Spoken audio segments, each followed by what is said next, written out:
Okay, so in this video, we're going to learn how to ride in wet and slippery conditions.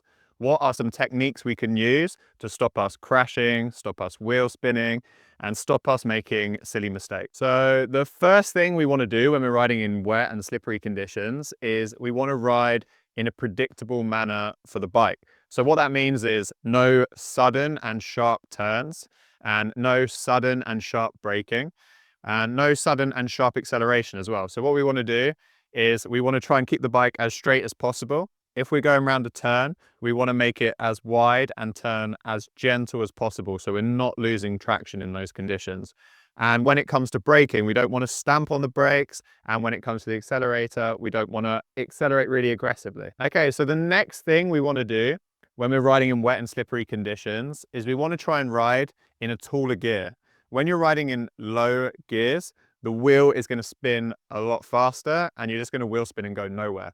So if you're going at a speed where you'd normally ride in gear 1, try riding gear 2. If you're riding on a really fast straight and you'd normally be in gear 3, try gear 4.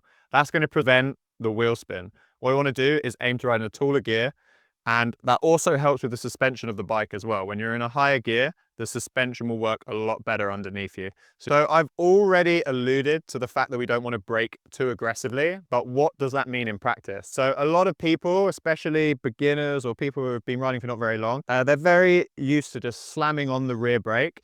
It looks cool, it feels fun, the rear wheel slides out. And if you get a little bit better, you can start to control that.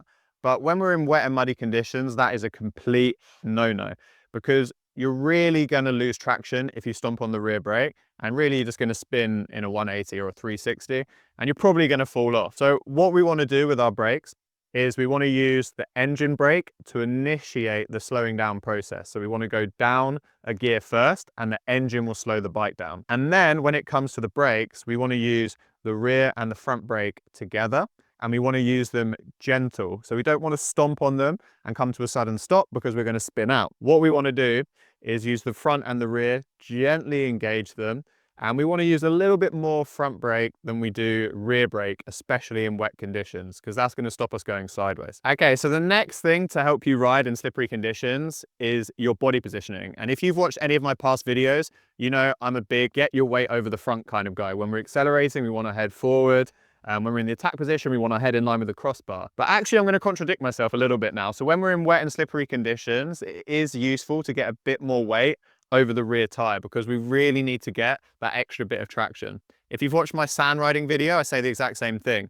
We're just going to wheel spin in wet and slippery conditions, just like in deep sand. So what we want to do is in corners, we want to sit right at the back of the bike.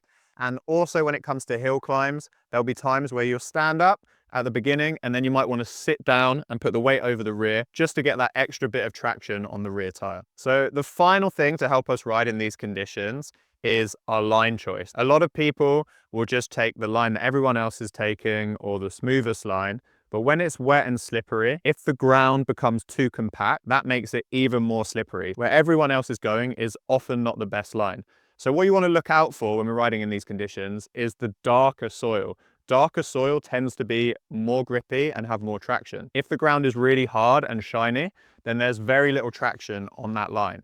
So we really want to look out for little sections and little parts of the corner where we can find more grip to help us keep our momentum up. If you keep momentum, it stops you from accelerating, braking, and that's really going to help you in these conditions. If you found this video helpful, then watch one of our other videos on screen now. And if you want to learn more about off-road riding, book a lesson with Dirttown Academy in Hanoi, and we can help you out a lot more than a 3-minute video. Thank you for watching. I hope you enjoyed.